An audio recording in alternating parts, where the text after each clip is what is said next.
Okay, so we just got out of the celebration stage. We're going to do several videos over the course of the day trying to break stuff down. I'm going to skip Obi-Wan Kenobi because, we're going to actually see it in a matter of hours. It was great seeing you and Hayden on stage. Oh my God, yeah. Like, just the applause breaks every time Hayden said something, and I tweeted this, and then there was just indiscernible screeching from several people in the audience. I apologize. Molly was running around. But let's just jump into Andor. Okay.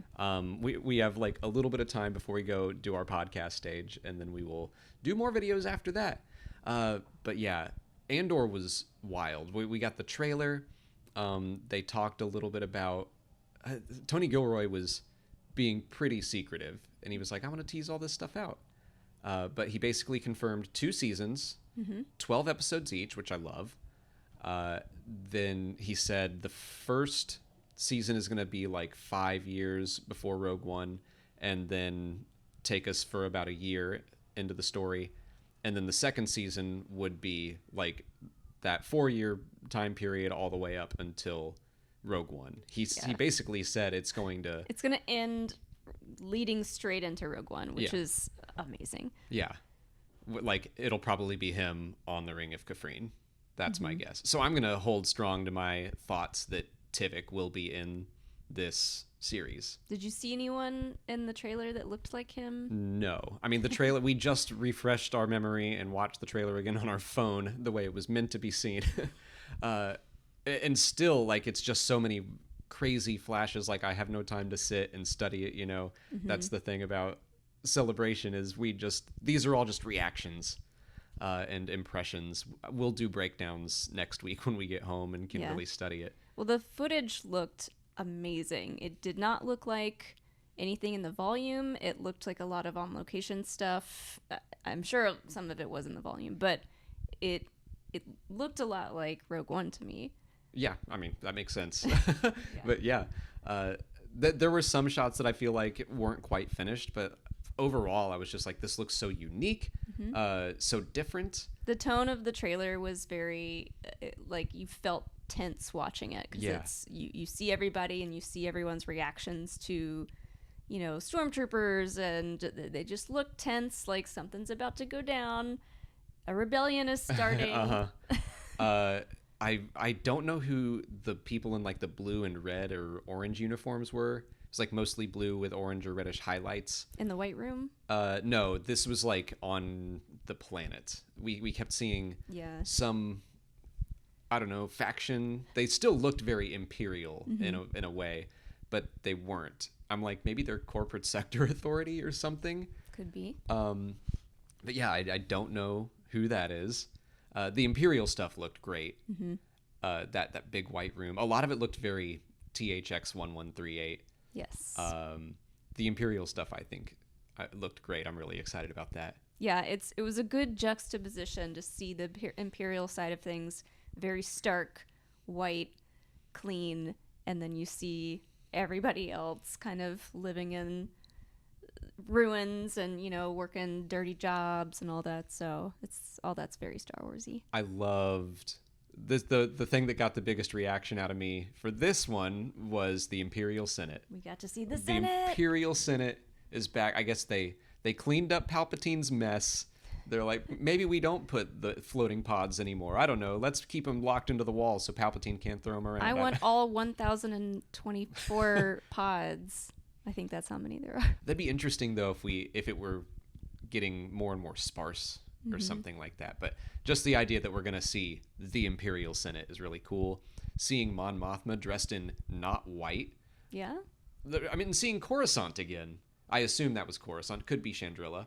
But I think that some of those scenes where she was walking around, she was getting in a car, looked very spy thriller. Like she said, they're watching me. All that felt really, really good. It looked like she was just going to like a work event or something, but she looked tense. Everybody looked tense. Yeah. Everyone looks like they need a spa day to just chill out. Yeah. But I loved seeing like all of Mon Mothma's costumes. It's so nice to see her out of like the sheet.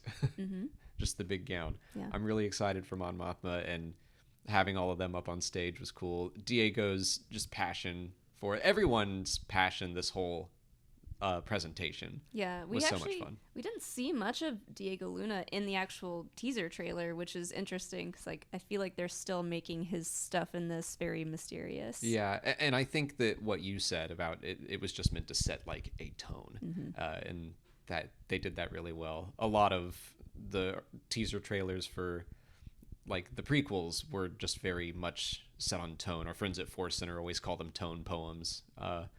But that's an actual thing. They didn't coin that phrase, but they are always talking about tone poems, and I was like, tone poem, Toems. a toem.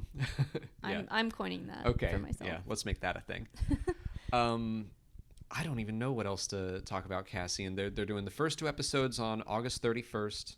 Mm-hmm. Good to know. Was there anything else that they revealed about it? The poster looked really cool, really very cool. revolutionary. Yeah, it looks like what's the posters that we've seen before, like propaganda-y. Right, yeah. It was very kind of artsy looking. I liked the feel of the poster. I did too. Yeah, you like fell back a little in your seat when you saw it. Because like the posters are always just like a real live action shot of something, but this was like art. Yeah, and it was cool. I approve. I just, again, I guess to go back to Diego and what he was talking about, how you're not going to recognize Cassian at the start of this show. And that's very much what they said in the Vanity Fair article, that we're going to see him become a revolutionary. At the start, he's going to be more selfish and more just about surviving on his own. And we're going to see him transform. I think, especially when he was talking about the first season is like 1 year, and then the second season is going to be 4 years to catch us up. I think the second season is going to have a lot of cameos. I think, like, especially since it's going to intersect with some Star Wars Rebels stuff. Ooh, yeah. Like, if he's based on Yavin 4, we already heard General Syndulla on that intercom, and we know from Star Wars Rebels they went there. So I think we are in store for more stuff like that. And I think that might be when we see Tivik. I think that's when we will get the K2SO story. Yeah. Yeah. I liked what Diego Luna said too about like, he's a Star Wars fan. This show is gonna feel like it's for the fans in the way that like they're just people. And like he was like, this show is about all the little people, kind of gathering and like learning how to stand up. Yeah. Just the early stages of that. And so he seemed really, really excited to be up there and talking about it and just to be a part of it still. And he said they cannot kill his character in this show because that happens later.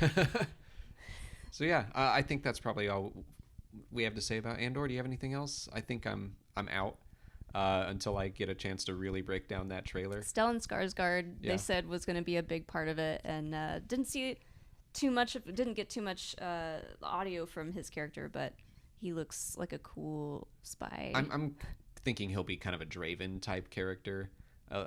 Someone edgier and not like a little more extreme, I guess. They did say his name, but I don't remember what it was. I don't remember it either. Yeah. He looked good.